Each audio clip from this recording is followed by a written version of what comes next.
Voodoo #2, written by Ron Mars, art by Sami Basri, additional art by Hendry Prasetya for this issue. We last left off, Voodoo had just killed a federal agent named Evans and then taken his form, shapeshifted into him as she quit the strip club where she works. This issue picks up with Evans back in the bedroom with his partner, Fallon, and they just got done doing something. Wink, wink. So they're basically just pillow talking. They're like, oh, we shouldn't have done this. We're partners. If we get caught, we'll both get fired. We'll lose our jobs. But, we don't need to talk about business or anything at all right now. And then this entire time, Voodoo's got some narration boxes just saying, like, I'm a killer, yeah, but, like, I'm doing it for my soldier task, my own planet. She's using some telepathy to basically get into Fallon's brain and pick out some words.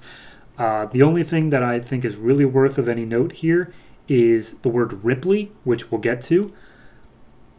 But they keep on pillow talking, and she's like, oh, I almost feel bad for doing this, but, this is my job. This is me being a soldier.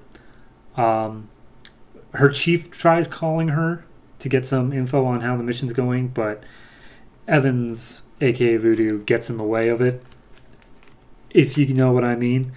Eventually, Voodoo makes an excuse to go to the bathroom as she picks up on one last word, blackjack. And as she gets into the bedroom, she transforms back into her normal self, not the green body, but like the Voodoo, the Priscilla body. I'm going to say Priscilla Kitane is this normal body. So into her Priscilla body, and she grabs some clothes, she bails out the window as Fallon calls back the chief, and she gets word that her partner was found dead in the strip club, and she's like, wait, that's impossible. Oh shit. And she runs to the bathroom, gun drawn, but Voodoo's already gone. We cut back to the strip club where Evans is dead, and she's just doing a little bit of an investigation on it. She's talking to one of the guys there, saying like, okay, we've got a team on her. There's no way they're going to get away from her, so just sit back and relax and let them do their job. So we cut back to Voodoo. She's just walking down the street. Some guy starts hitting on her. And then the guy notices some red dots appearing on Voodoo's chest, and she's like, what's that? He's hit with a tranq dart. She's hit with another one. She tries to escape, and there's these like Power Rangers-looking guys all standing around called Black Razors. They're making sure that they don't let Voodoo out of their sight. Voodoo transforms into her green monstrous form and starts slashing and tearing at all of them as we get like a suit-up sequence for Agent Fallon. Finally, we get the big guy to arrive. His name is Blackjack. And Blackjack shows up and he's like, you guys are having trouble with this. This is nothing. And he fires off some energy beams. She manages to dive into an old abandoned hotel, but there's no escape route for her. There's no one that she can transform into. The only person in there is her. So Blackjack's like, all right, I'm going in. And then as he's about to go in, Agent Fallon shows up and is like, she made this personal with me. I'm the one going in. I'm your superior. Get out of my way. And Blackjack's like, okay, fair enough. And we specifically get the notice that the safe word to know that Agent Fallon is Agent Fallon is Ripley. So she enters into the building. There's a whole bunch of mirrors in this hotel, just, for the sake of, oh, who is she? Does she look like anybody else? Blah, blah, blah. But basically, it's just a banter back and forth, more so from Fallon to Voodoo trying to bait her out into the open. Finally, when she does, a fight breaks out between the two, and Fallon starts making some deductions about like, oh, you went to the bathroom, and you also look like yourself. Is there a limit to your shape-shifting? And Voodoo's like, I'm just trying to complete my mission the same as you guys. But in the end, Fallon gets the upper hand, has a gun trained on Voodoo, shots are fired, and Fallon makes her way out, saying Ripley, and steps out, and she's like, she's in there, she's dead, get a team on her, I need some air.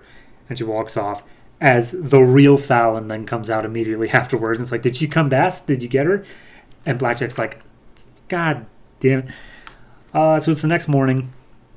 Voodoo's at a diner and just making some light conversation with one of the waitresses, being like, yeah, you know, I'm a long way from home, had to learn how to take care of myself. Good to have a few tricks up your sleeve. You never know what's next. As the final panel teaser image is Kyle Rayner, Green Lantern, just around, like he's in space. It's not even that he's like outside the diner. It's just a picture of Kyle. So that's the tease, I guess. I guess that's what we're doing. I still really like this. I'm still really a fan of this. I didn't expect to, but it's doing a good job setting up the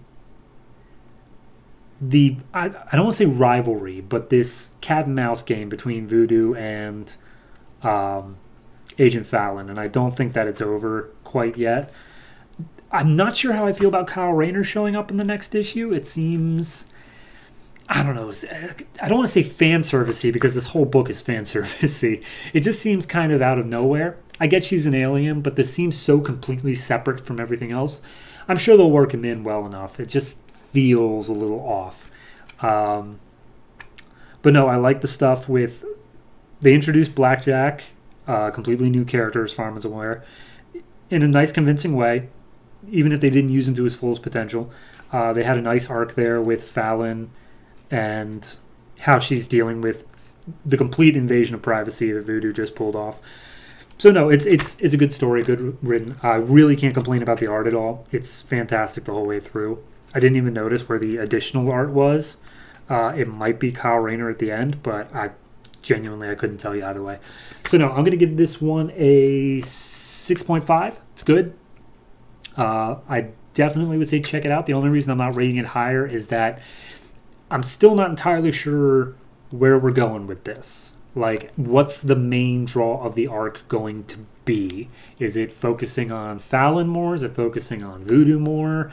That will decide whether or not it gets a higher or lower rating. But right now, 6.5. I highly recommend checking it out.